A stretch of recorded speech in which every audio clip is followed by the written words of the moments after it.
Here, is so wonderlik om dit net te kan verklaar. Om te kan sê, ons is u kinders. Maar Here, ons lewe in 'n wêreld vol vrees, ons lewe in 'n wêreld waar mense in angs vasgevang is, waar ons bekommerd is oor môre, oor goed wat om ons gebeur in die wêreld, in ons land, in ons buurt.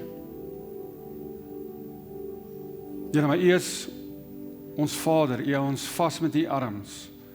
U is onvoorwaardelik lief vir ons. En daarom kan ons volgens sê, dat die krag in die bloed van Jesus Christus is alle vrees gebreek. Is die dood klaar oorwin, is sonde klaar oorwin, kan ons se lewe leef in oorvloed, as gevolg van wat u gedoen het. Omrede ons u kinders is, kan ons se lewe leef van oorvloed. Here, u ken elke persoon wat vandag hier ingestap het, ek ken hulle omstandighede, Here. Daar's ook mense wat die oomblik deur 'n baie moeilike tyd gaan. Ek weet daar's mense in hierdie week, Here, wat rou, wat iemand aan die dood afgestaan het. Ek weet van mense, Here, wat regtig finansiëel sukkel. Heilige Gees, ek bid dat u net daar waar hulle nou is, u arms om hulle sal vou, dat hulle net u teenwoordigheid sal kan ervaar. En dat hulle sal kan weet, dat hulle weet, u is met hulle. U is by hulle, u is lief vir hulle. Dankie dat ons onsself u kinders kan noem. Ons is baie lief vir u. Amen. Dankie dat julle plekke inneem.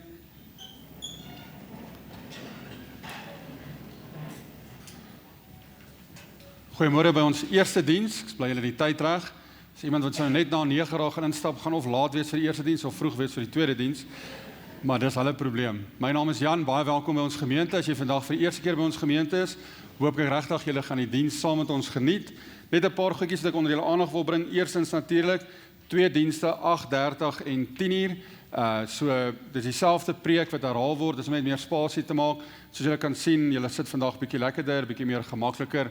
So dit help daarom ook en dit help ook vir die groei. Ons was nou eendag 500 mense in die saal gewees, so dit is bietjie baie en bietjie onveilig.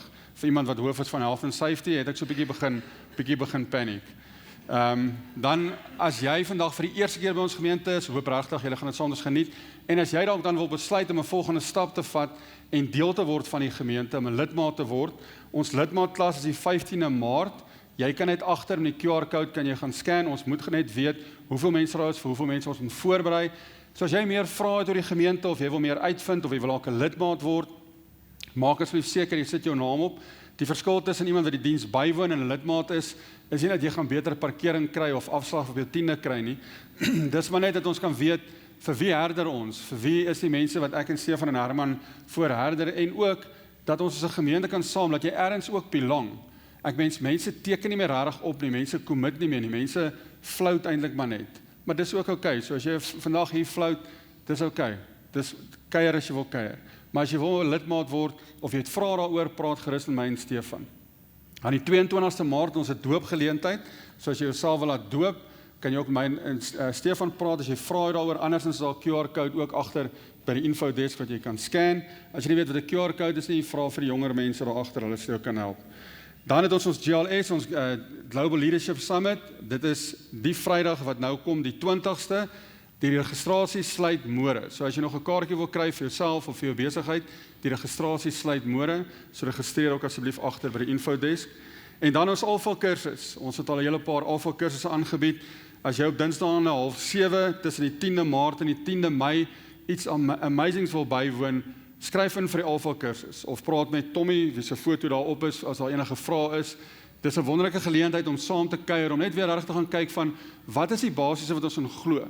Hoekom glo ons sekere goed, maar ook nie net om jou geloof te versterk nie. Dis ook 'n geleentheid om mense te nooi wat dalk nie 'n verhouding met God is nie, of wat dalk vrae het oor die Christen geloof. So maak seker julle kom by Tommy uit of by die infodesk. Nou ons is besig met 'n reeks, ons beplan redelik ver vooruit.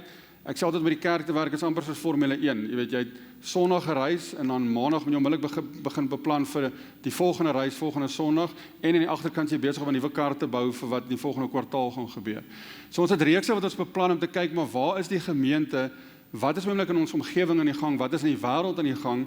En ons is nou besig met 'n reeks met die naam Relevant. En in hierdie reeks vra ons 'n paar uitdagende vrae. So Rudolf wat die gemeente geplant het die eerste preek gedoen, hy het die vraag gevra van, moet ons nog regtig bid?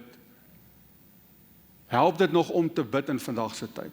En Stefan het verlede week met ons gepraat oor, is dit nodig om in vandag se tyd nog te trou? Moet 'n mens nog trou? Is dit oudtyds of is dit iets wat 'n mens nog moet doen?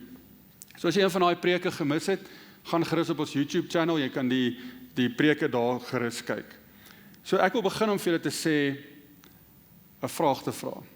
Hoe gaan dit met jou? Draai na die persoon langs jou toe en vra vir die persoon, hoe gaan dit met jou?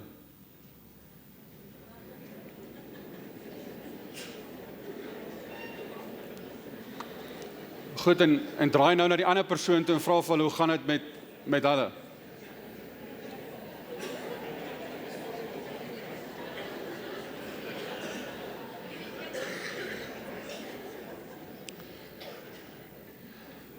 Die antwoorde wat mense kry gewoonlik is net, dit gaan goed. Maar die meeste mense wat ek mee praat, sê soos in, dit gaan rof, dit gaan besig, dit gaan mal, dit gaan wild. Ek is self skuldig, ek hoor myself die hele tyd terwyl ek my voorberei die week. As iemand my vra en sê, ja, Jesus, ek kan nie glo ons al in die middel van Februarie nie, die tyd vlieg. Ek laat my nog regtig oud klink, maar ek weet vir ou van 42 moet mense seker ook begin dink jy word 'n bietjie ouer.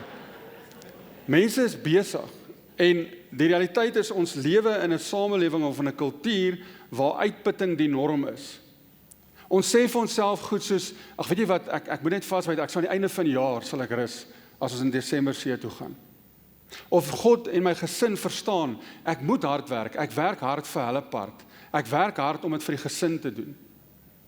Maar eintlik is jou siel besig om aan die binnekant nie asem te kry nie. So my vraag vir my preek vanoggend, wat ek wil vra is dit nog nodig om hard te werk? Nou belangrik, hierdie preek is nie vir lui mense nie. Die preek is vir pligsgetroue mense wat moeg is. Want God is nie teen harde werk nie. Werk is deel van ons aanbidding.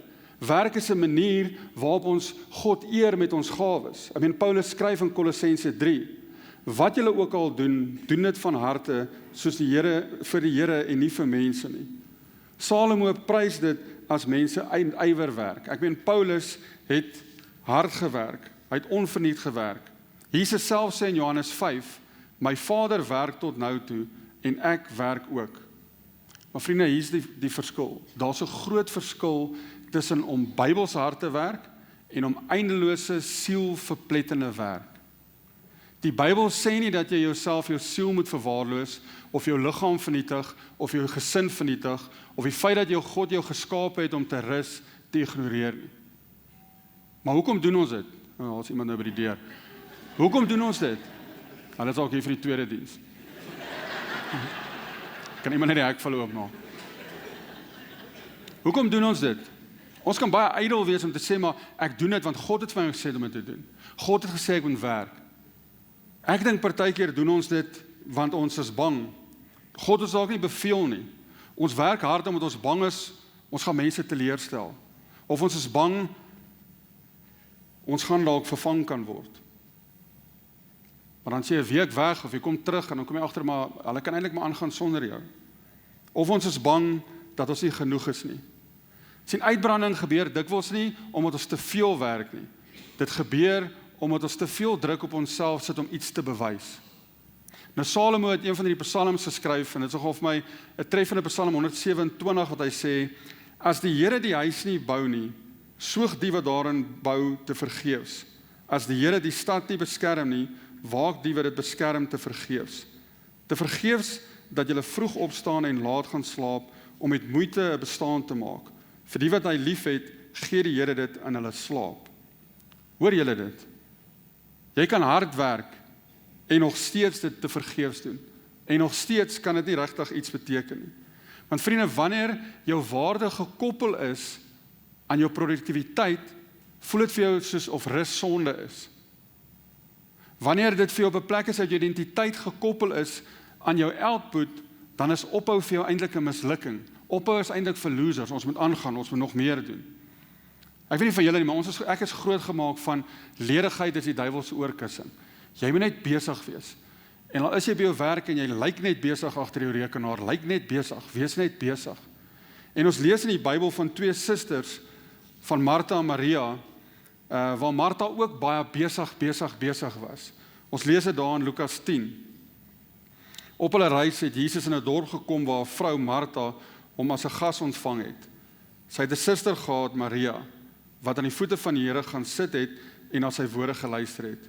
Maar Martha was baie bedrywig om alles klaar te maak. Sy kom toe daar staan en sê, Here, hinder dit U nie dat my suster my alleen laat bedien nie? Sê sy moet my kom help. Maar die Here antwoord haar, Martha, Martha, jy is besorg en bekommerd oor baie dinge, maar net een ding is nodig. Maria het die beste deel gekies en dit sal nie van haar weggeneem word nie. Het Martha iets verkeerds gedoen?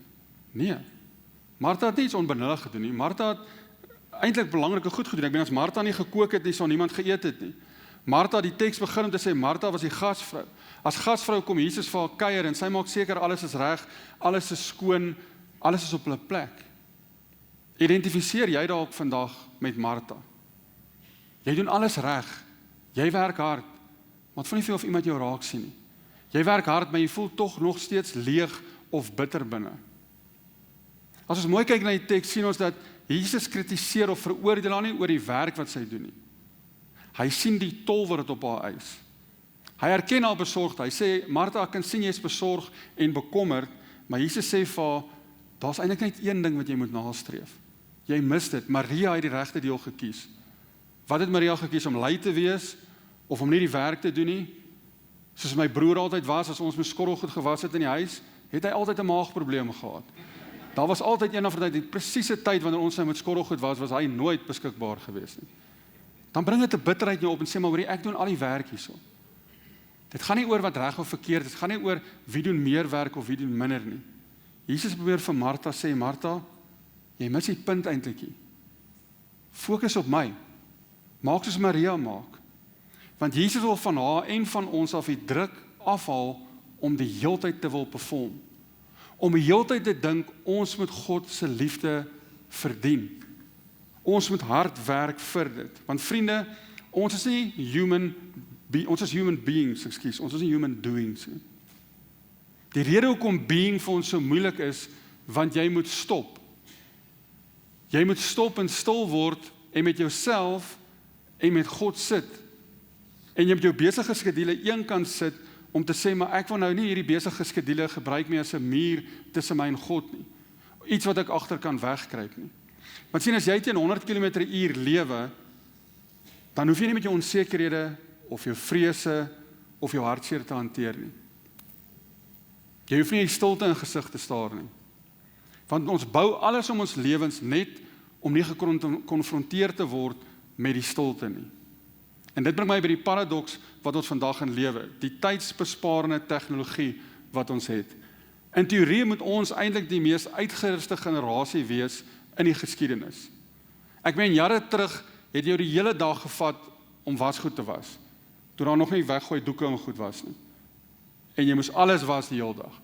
As jy iemand wil iets gestuur het, kommunikeer, het jy 'n brief gestuur, dan het weke gevat. Een van die beste goed was gewees, as die foon jou nie gekry het by die werk nie, as jy nie daar was nie, het jy nie gekry nie, as jy 4 uur gery het, is dit klaar. As jy nie by die huis was, jy kon niemand jou in die hande kry nie, dis net daai 2 plekke, as jy 'n foon by die huis gehad het, waar jy jou in die hande kon kry. Maar ek het nog nooit 'n persoon hoor sê, dat hoorie, vandat ek nou my skorrelgoedwasser het, en ek 'n airfryer het ek so baie ekstra tyd, ek weet nie wat om dit te doen nie. Daar is net te veel tyd, ek weet nie wat om te doen nie. Nee, presies die teenoorgestelde gebeur. Ons is die mees uitgeputte, uitgebrande mense as ooit tevore. Want in plaas van om daai tyd te vat wat ons spaar met al ons selfone en rekenaars en mikrogolfoonde en skorrelgoedwassers, wat doen ons? Ons sit net nog hooi op ons vurk. Ons vat net nog goed aan. Ons vat net nog goed aan. En as die geveg in elkeen van ons tussen doing en being.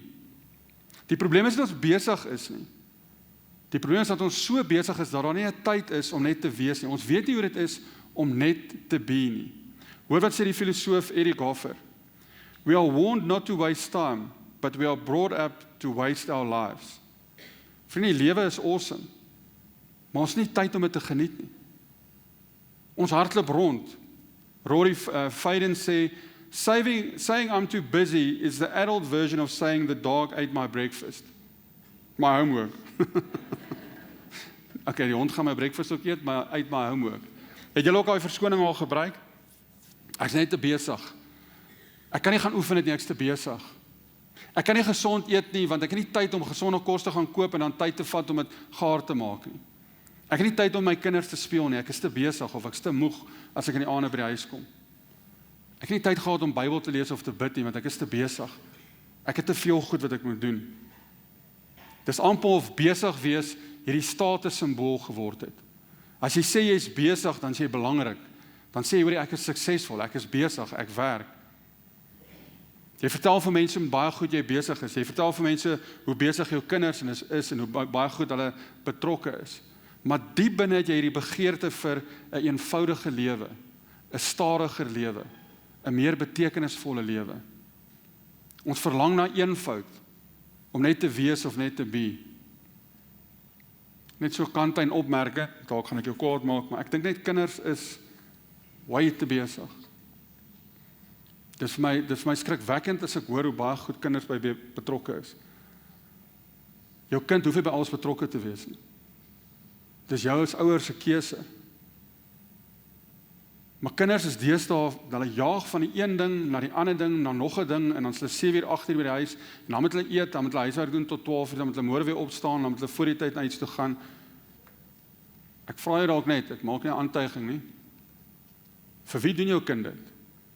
Hardloop jou kind dalk na atletiek, want jy was altyd goed gewees in atletiek, of moet jou kind aan alles deelneem, want dit wys dalk iets, of werk jy so hard, die hartseer storie wat ek verlede jaar gehoor het, 5 jaar werk hierdie ouers hard, hulle kind is by alles betrokke, sy doen alles, sy is by alles, sy gaan vir alles, sy doen alles, sy is alles, want hulle hoop sy gaan hoofdogter word. En toe die hoofdogter kies hulle iemand anderster, want toe is daar na een of ander politiek of geld betrokke.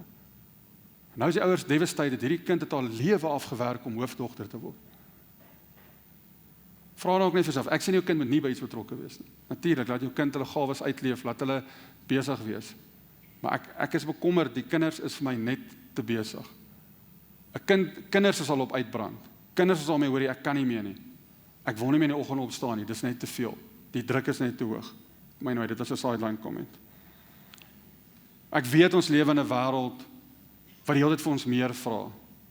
Ons juggle die hele tyd met al die verantwoordelikhede van werk en ons verhoudings, en meeste van ons weet ek is totaal al uitgeput en ons is uitgebrand. Maar tog leer die woord nie vir ons dat ons 'n lewe moet lewe, dat ons nie geskep is om 'n gejaagde, stresvolle lewe te leef nie.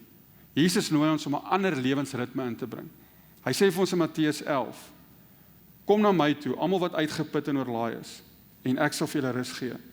Neem my juk op julle en leer van my, want ek is sagmoedig en nederig van hart, en julle sal rus kry vir julle gemoed. My juk is sag en my las is lig. Hier is nie 'n uitnodiging na lei toe nie. Dis ook nie 'n garantie om te sê daar gaan nooit iets verkeerd gaan in jou lewe nie, dat die lewe net maklik gaan wees en daar geen swaar kry gaan wees nie. Dis 'n uitnodiging na ware rus wat ons net by Jesus kan vind. Nie fisiese rus nie, sielsrus. Jesus nooi ons uit om te sê, maar die las is ligter, want hy kan dit saam met my en jou dra. Hy kan saam met my en jou die lewe leef, as ons vir hom het oorgee en sê, maar Here, ek kom na u toe, ek is moeg, ek is uitgeput, help u my. Want die wêreld dat ons glo dat ons waarde kom uit wat ons doen, Jesus weer die narratief omdraai. Rus is in Jesus. Dis 'n weerstand wat ons gee teen die voortdurende druk om besig te wees en meer te doen. Sy rus is nie passief nie. Dis aktief om oor te gee aan God en God ons prioriteit te maak. So hoe doen ons dit? Deur ons fokus op Jesus te plaas, deur soos Maria by sy voete te sit. Vriende, ons moet ergens in die dag 'n tyd afmaak om met God te spandeer.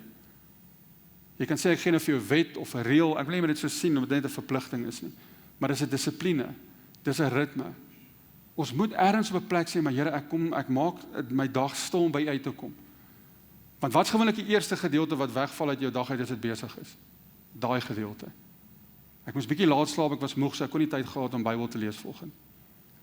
Ons moet op 'n plek kom waar ons kan sê, maar Here, hier is ek, praat met my, wat is U wil? Gee U vir my die nodige rus, gee vir my die nodige krag wat ek nodig het. Jesus nooi ons nie net om te rus nie, hy demonstreer dit ook vir ons. Jesus het so geleef, Jesus het nie al die mense gesond gemaak nie. Jesus het nie by al die mense uitgekom nie. Jesus het 'n ritme gehad. Jesus het baie kere alleen gegaan en alleen homself alleen afgesonder om by God die Vader te wees. Jesus het vir ons 'n voorbeeld gewys. Hy leer dit vir sy disippels ook. In die evangelie van Markus lees ons, daar was 'n tydperk gewees waar 'n intense bediening was, en in Markus 6 sê hy vir die disippels, kom julle alleen saam na 'n stil plek toe en rus 'n bietjie. Jesus weet dis belangrik om mense te bedien. Ek meen, kan jou indink, Jesus is daar staan duisende mense in wag om genees te word. Almal wil vir Jesus sien. Almal wil by die disippels uitkom. Almal wil by Jesus uitkom. Maar Jesus sê vir hulle, dit is belangrik om eenkant te kom en om stil te word. Weg van die geraas af, weg van al die afleidings af. Weg van die skare af. En daarom is God vir ons deur Jesus 'n voorbeeld om te sê, maar al is jou kalender hoe besig, dit is belangrik om tyd eenkant te sit en om weg te stap. Nie noodwendig om slaap in te haal nie, maar om te rus, om doelbewus te sê, ek wil uit hierdie chaos uit hierdie geraas uit onttrek, en ek wil net my siel weer verkoop. Ek wil net weer by Jesus uitkom, ek wil by God uitkom. Ek wil God se stem hoor vir my lewe. Baie keer maak ons swak besluite, want ons is so besig, ons is so emosioneel, ons is so onder druk, dat ons net ewe skielik sê, ek kan nie meer nie, of ek quit, of ek kan nie meer met die huwelik aangaan nie. Dis net te veel. Dis omdat jy moeg is, dis omdat jy uitgebrand is. Ek dink die uitdaging is om nie ons waarde te vind in ons werk nie, maar in ons verhouding met God. Ons moet 'n weerstand bied teen die kultuur wat ons in leef. Want jy gaan net saam gesloer word, jy gaan net saam gesleep word. En die versoeking is daar om jouself oor te werk, maar ons moet op 'n plek kom om te sê, maar dis genoeg. Want vriende, as jy dit nie gaan doen nie, hierdie uitputting is nie fisies en dis emosioneel en geestelik ook. Die resultaat van 'n lewe wat onder konstante druk is om meer te doen, meer te wees, meer te bereik, gaan jy uitbrand.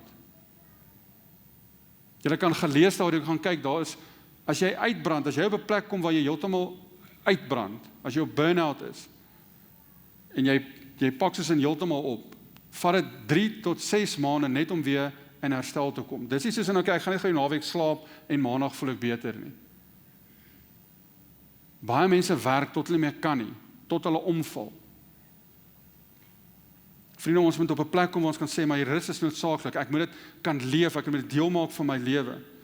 Dis 'n daad, dis 'n besluit wat jy maak teen om 'n weerstand te gee teen hierdie kultuur, om God se ritmes te leef van vrede en vreugde en ware vervulling. En toe ek nou voorberei die week, het ek nogal gedink, ek krap in my neus nou dink aan, hulle het op 'n stadium sê, hulle sien as ek geïrriteerd raak hiervoor, maak ek die hele tyd so in my neus, so daar agter ek is nie geïrriteerd met iemand in my neus seker. Okay, saai grappie. Toe ek voorberei hierdie week, toe dink ek 'n bietjie, maar ek is ook besig en ek hardloop ook rond en ek kan maklik vir julle preek en sê, maar vat dit net rustiger. Want om by die kerk te werk is ons maklik. Ons sit in teedrink in die skadu van die kruis en ons sing Kumbaya en ons werk net op Sondag. So Jan, wat weet jy nou van werk? Wat weet jy nou van stres af? En toe ek 'n bietjie dink ek, maar ek dink meeste van die tyd wat ek besig is, gaan dit eerstens oor ek wil in beheer wees. Ek wil in kontrol wees en ek is eintlik bang. Ek's bang om oor te gee. Ek's bang om te sê, hoorie, maar nou sê iemand ek is lui, of ek's bang om oor te gee en te sê, maar wat as dit gebeur, of wat as ek nie meer werk het nie. En my lewensvers het net weer my opgekom van Psalm 46 vers 11 wat sê, wees stil en weet ek is God. Die Message vertaling sê, step out of the traffic. Kyk wat gebeur as ek die volgende doen. Be still and know that I am God. Be still and know that I am. Be still and know. Be still. Be. En ek moet myself weer daagliks herinner dat God is in beheer. Alles is nie in my beheer nie. Ek kan 24 uur, 23 uur 'n dag werk. Ek kan alles doen wat ek wil. Dit is nie alles in my beheer nie. Ek moet leer om te sê, maar ek moet weer oorgee. Ek moet op 'n plek kom om te sê, maar ek wil net weer 'n bietjie weer wees. Ek wil net bietjie in die oomblik wees. Nou het ons begin, voordat Jan nog begin sing het, gesels my dogter en my, maar my kop is op soveel ander goed wat moet gebeur en goed ook oor stres, dat ek nie regtig luister wat sy vir my sê nie. Ek is nie in die oomblik nie, want ek is op 'n ander plek, ek is besig. Jy kan dalk stil sit, maar jou kop is nog steeds besig. En op 'n plek te kom om te sê, maar ek wil Ek wil kalm wees, ek wil rustig wees, ek wil stil wees. Om stil te wees is om letterlik te vertaal om te kalmeer, om te ontspan, om te bedaar. Met ander woorde, daar's niks in jou wat eintlik iets kan bereik nie. Dis alles van God af. Die teenvoeter van gejaagdheid en besig wees is om stil te word, om net te wees, om net te be. Maar om te be verg vertroue. Ons kan net be as ons God totaal en al trust. As jy na die woord trust kyk 'n bietjie wat is die woord wat tussen die twee T's is. Rus. Rus verg geloof. Wanneer jy rus, sê jy God is steeds in beheer. Die wêreld sal nie sonder my ineenstort nie. My waarde word nie aan my output gemeet nie. Want wat jy eintlik sê is, ek gee beheer oor, Here. Dit gaan nie alles oor my nie. Dit gaan oor U. My identiteit is in U. Ek het iemand wat prakties is, so ek het gedink toe ek voorberei het om dalk net aan 3 praktiese maniere te dink, hoe kan 'n mens rus in jou lewe inbou? Eerstens skep ruimtes vir rus. Jesus het sy disippels sê, julle moet wegstap van die mense af. Kom eenkant op 'n stil plek. Dis 'n doelbewuste besluit wat jy neem. Jy kan ook by die werk sit, jy's onder druk, staan partykeer dalk net op. Loop dalk net 'n draai en kom terug. Jy hoef nie heeltyd besig te wees nie. Dit kan ook beteken jy moet jou foon afskakel of om in 'n ander vertrek te sit. Probeer dit bietjie hierdie week. Ek het dit die week probeer. Sit jou foon in 'n ander vertrek. Ek werk van die huis af, so stom by die werk gegaan en dan hoor dit as jy in jou baas se kantoor gaan sit. As jy by die huis is of ergens, sit 'n bietjie in 'n ander vertrek. Ons kan nie meer sonder ons fone leef nie. Om te doomscroll op TikTok of op Facebook of op Instagram is nie rus nie. Jou brein skakel nie regtig af nie. Jy kry nie sielsrus terwyl jy digitally connected is aan 'n chaos van hierdie wêreld nie. Sit bietjie jou foon af. Jy sal nie doodgaan nie. Maar ek het al gesien as jy jou foon het, is jy die hele tyd okay, dit is amper soos 'n lim wat jy verloor het. Waar is my foon? Ek voel leeg, ek voel kaal. Sit dalk bietjie jou foon af. Want as jy's in hierdie ruimtes, as jy vir jouself sê, skep hierdie ruimtes waar kan stil word, dis jy's daar waar jy met God connect. Dis jy's daar waar jy kan sê, maar Here, praat met my. Wat is U wil vir my lewe? Gee my die krag wat ek nodig het, dat ek net by U kan kry. Tweedens, stel grense. Om nee te sê is moeilik, ek weet. Maar daai grense is so belangrik vir jou eie emosionele en geestelike gesondheid. Want as jy vir alles ja sê, sê jy tog nee vir jouself. As jy vir almal en alles om jou ja sê, sê jy nee vir God. Ons moet grense in ons lewens inbring. En derdens, maak 'n Sabbat 'n prioriteit. God, die skepper van die heelal, wat definitief nie rus nodig het nie, het 6 dae gewerk en 1 dag gerus. Om vir ons as mense te sê, jy werk en dan rus jy. Dit gaan nie net oor 'n dag nie, dit gaan nie net oor 'n reël om te sê, nou hierdie 1 dag nie, dit kan hierdie dag wees. Dit gaan oor die beginsel om te sê, God, ek vertrou U totaal en al. Vir 6 dae gaan ek hard werk, en die 7de dag gaan ek rus, en weet, U gaan nog steeds vir my sorg. U gaan nog steeds met my wees. Soos Salomo in Psalm 127 gesê, ek kan ywer, ek kan besig wees, maar U bepaal my lewe. Om daai vertroue te hê, om te sê, Here, ek gee oor aan U. Nou in hierdie gejaagde besige wêreld, is dit die norm om jouself uit te brand, om hierdie sukses te hê, om te sê, maar ek is besig. Dit help ook nie dat jy net partykeer fisiese rus nie, jy het sielsrus nodig. Dit is 'n daad van vertroue. So die vraag is, moet ons nog hard werk? Ja, ons moet werk. Ongelukkig aan die kant van die graf, gaan jy werk. Ons is nog nie in die hemel nie. En ja, ek weet van julle sit van en kyk en dink, ja Jan, jy weet nie waar ek werk nie. Jy het ook 'n baas wat jou druk en onmenslik goed van jou verwag. Ek weet van mense wat by plekke is waar daar 4 bestuurders is en hulle sê, hoor jy, 3 van julle word retrench, 1 bly oor en daai persoon moet almal se werk nou doen en jy kry nie meer geld nie. Ek weet daar's van julle wat vandag hier sit wat geretrench het, wat nie werk het nie. Ek weet, dis nie maklik daar buite nie. Ek weet, jy kan net vir jou baas sê, sorry, ek gaan nie hierdie doen nie, want dan gaan iemand anders in jou plek aanstel. Maar wat ek jou wel volgende wil sê is, gaan kyk na die motief, hoekom jy hard werk? Hoekom jy nog die hele tyd goed bydoen? Waar is jou vertroue in God of in jou baas? Want daar is nie meer loyaliteit nie. Daar is nie meer guarantees nie.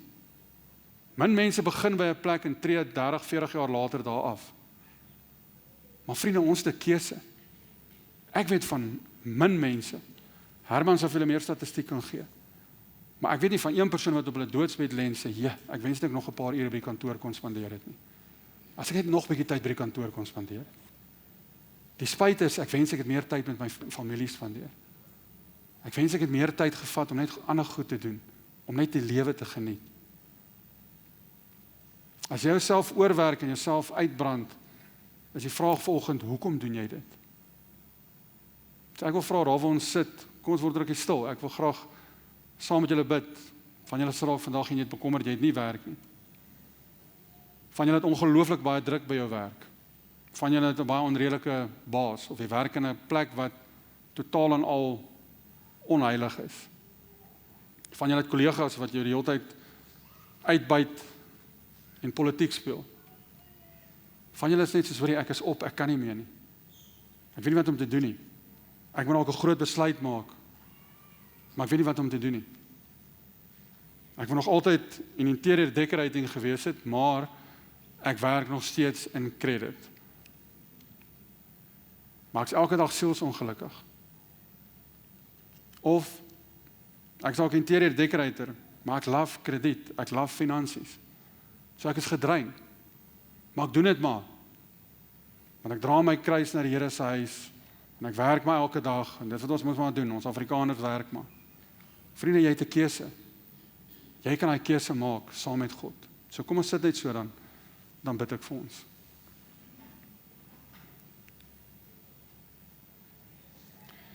Here, dankie dat U vir ons die vermoë gegee het en die gawes gegee het en die talente gegee het om te werk. Dankie dat werk 'n baie groot voorreg is. In 'n wêreld of in 'n land waar daar soveel werkloosheid is dit 'n voorreg om te sê ek het 'n werk. Maar Vader, dankie dat U altyd in alles ons voorsienaar is. Dat ons niks is sonder U nie. Here, help ons om ons identiteit in U te vind. Nie in ons werk nie, nie in om besig te wees nie. Maar dat ons by U uitkom om by U te hoor wat U plan vir ons lewens is. Dat ons ritmes sal kan inbou om te doen soos wat Jesus gedoen het, om te kan werk, maar ook te kan rus, en ook te kan lag, en ook genoeg te kan slaap, en genoeg tyd by U te spandeer. Ek bid vir elke persoon in vandag hier, mense wat finansiëel sukkel, mense wat nie werk het nie, mense wat in 'n plek werk, waar hulle voel, ek kan nie meer nie, dit is hel om daar te werk. Ek bid vir mense wat se baas met hulle onredelik is, en waar die verwagtinge net onmenslik is.